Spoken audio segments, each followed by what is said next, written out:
my takeaway on the herd hierarchy, there are two teams in this league that I think are really good. I'm not sure there's a third. I'm not sure. I think we have two really good teams in this league and a bunch of uneven, lopsided teams and bad quarterback play. Here we go. Herd hierarchy. Time is now. Let's go. The top 10 NFL teams according to Colin. Number 10. Listen, Baker Mayfield was fantastic. Tampa scored on 7 of 8 drives. Baker was 24 of 30 and totally comfortable. Evans and Godwin, 13 of 14, 144 yards when targeted. I don't think Tampa's a great team, but Baker looked like the MVP of the league. Bucs at 10. Number 9. Listen, they were in big trouble for a while, but I know what Miami is and what they are on a very distracted day because of that unfortunate Tyreek Hill situation.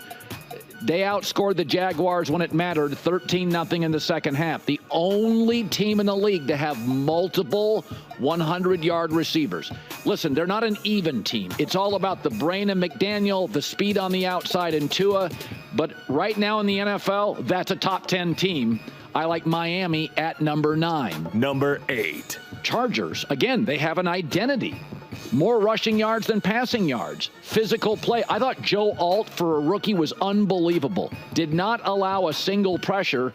11 snaps against Max Crosby. So they are A at tackle, A at rush end, A at quarterback, and A at coach. They have an identity. 90% of this league this morning doesn't have an identity. Chargers at 8. Number 7. Maybe it's low. The Texans, they're still young, and that was a tough road game, but they didn't have any turnovers. C.J. Stroud played clean. They had 417 total yards. You know, I'm about a week from putting them at number 3. If they go home and hammer the Bears, I think I may move the Texans to number 3. I'm not quite ready. But good God, Stephon Diggs comes in, touchdowns. Joe Mixon, bang. I cannot believe how quickly they have built this roster up. I'm a semi-believer. If they hammer the Bears, I think I'm putting them at 3. Right now, I've got them at 7.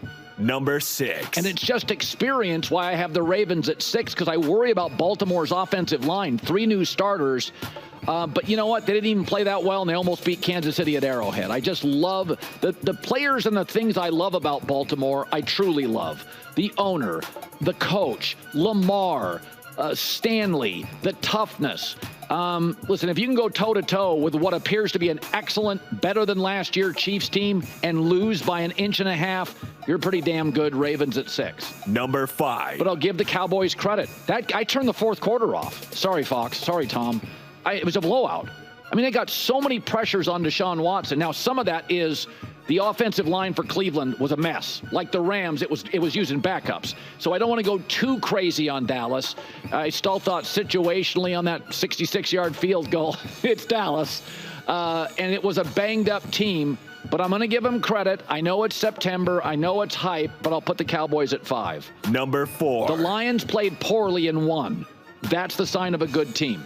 Their defense allowed 304 passing yards, but some of that is McVay, Stafford, Cooper Kupp. That's what the Rams do. But I did think many of the completions and throws were great plays by Stafford, not bad defense. It wasn't like the Jets last night where guys were wide open all over the field. Stafford made amazing throws, and the offensive line, right where it should be with PFF, is number 1 again. I think this is a power team, not a pretty team. They got a little cute and pretty against the Rams. I think they should be running the football 45 times a game. Number 3. It's weird. I think it's the Eagles, and I don't know if they're good. They're bad defensively. Now, some of that's Green Bay's great offensively. But let's be honest. A.J. Brown and Devontae Smith, 75 yards plus rushing. Saquon Barkley over 100 yards. Jalen Hurts. They got nothing but weapons offensively, and this is an offensive league. Well, their defense isn't good. Well, the Jets' defense was atrocious last night, and that's supposed to be a good one. The Ravens' defense is supposed to be a good defense. Kansas City did whatever they wanted. I mean, you keep telling me about all these great defenses. Does it matter? At the end of the year, it's all offenses. All I see with Philadelphia is playmakers everywhere, all over the field. So even though Jalen Hurts had some turnovers, they were a machine. I think Green Bay could get to the Super Bowl, and Green Bay couldn't stop them. Number 2. San Francisco. 8 straight scoring drives against the Jets. I could put them at number 1, but I have so much respect to be able to beat the Ravens. I'm not going to. It is the Jets. I think what's amazing is an undrafted running back. They got a tight end from Harvard, a 7th-round receiver, a 7th-round quarterback. Didn't have Christian McCaffrey, and they did whatever they wanted to. Everything. Interior running, outside running, jet sweep, stream, everything they wanted to do, they did. All those first-rounders on defense for the Jets pushed all over the field by 6th and 7th rounders.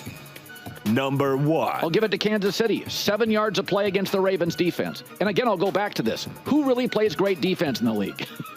If you're great situationally, then you're great in the NFL. Dallas had a great pass rush against Cleveland's backup O-line. I think the bottom line is Xavier Worthy touched the ball 3 times and had 2 touchdowns. That had to be encouraging. Hollywood Brown's coming back. I think we have, I'll say it again, I think we have 2 great teams in the league. After that, Baltimore and Philadelphia, Detroit are flawed teams. Philadelphia and Detroit's back-end defense isn't very good, and Baltimore's O-line concerns me. If they didn't have Lamar Jackson, I don't know what I'd think, but they do, so they'll get away with an average offensive line. Hi, everybody. It's me, Uncle Colin. Subscribe here to get the latest from the herd, including exclusive behind-the-scenes videos and more, wherever you may be, however you may be watching. Thanks again for making us part of your day.